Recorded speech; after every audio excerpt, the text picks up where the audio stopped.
So I met Daniel 9 years ago at a mutual friend's Halloween party. He was dressed as some obscure anime character I'd never heard of. I had cat ears and a bottle of wine. It was a vibe. He made me laugh immediately, and honestly, that man was charming AF. Not in a red flag way or so I thought, just goofy, self-deprecating kind. We dated for 2 years before getting married. Our wedding was small, intimate, beautiful. I still have the video on a dusty hard drive somewhere. Us slow dancing in a field while our friends did karaoke in the background. I remember thinking, this is it, this is my person. And for the first few years it was good. Like really good. We weren't rich, but we were stable. We both worked full-time, me in project management, him in UX design. We had dreams, saved every month, took anniversary trips on cheap airlines. We were the couple that people looked at and said, goals. So yeah, I thought we were solid. But looking back now, there were cracks. And I was too in love or maybe too naive to see them. Daniel had this weird relationship with boundaries. Like he always needed external validation, especially from women. At first, I brushed it off as him being social. He had tons of female friends and I told myself, you're secure, don't be that girl. But then little stuff started stacking up. He'd comment on girls' selfies like these goofy fire emojis or queen behavior or something like that. And if I ever said something, he'd act like I was the insecure one. Once at a party, I caught him telling a girl that he and I were in an open thing, which was news to me. When I called him out later, he said it was a joke, that I was being dramatic, that I needed to chill. Spoiler, gaslighting alert.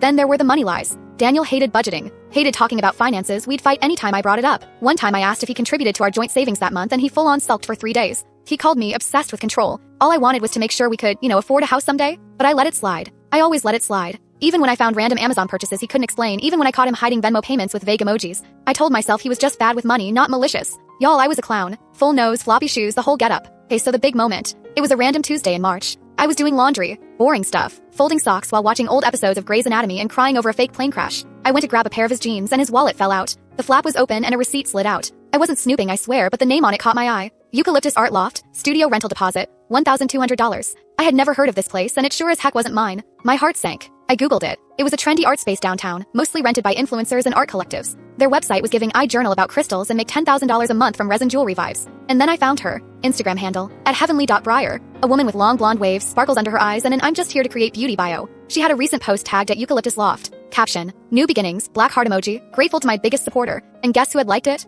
Daniel. Yeah, plot twist incoming. I clicked through her Instagram like I was peeling back the layers of a nightmare I didn't know I was living in. Each post was a piece of a puzzle I hadn't agreed to play. She looked exactly like the kind of girl Daniel used to call low effort. Those curated, I'm not like other girls types with vague captions and grainy photos of coffee mugs and bare feet on windowsills. She had that whole artsy fairycore aesthetic going. Loose linen dresses, crystals and moonlight, captions like softness is strength and don't chase love, attract it. My whole body was shaking. I couldn't stop scrolling and that's when I saw it. Carousel post. 10 pictures of her studio setup. Candles, paintbrushes, thrifted rugs, a chaotic collage of unfinished paintings. In the last photo, her hand is resting on a brand new iPad Pro, Apple Pencil next to it with a caption that made me want to throw my phone out the window. Manifestation works. All I had to do was open myself up to love and the universe delivered. Delivered what? You mean my husband and our savings account? Like girl. I waited for Daniel to come home, which felt like the longest 3 hours of my life. Couldn't fit what happens next in this short video. Full stories down below.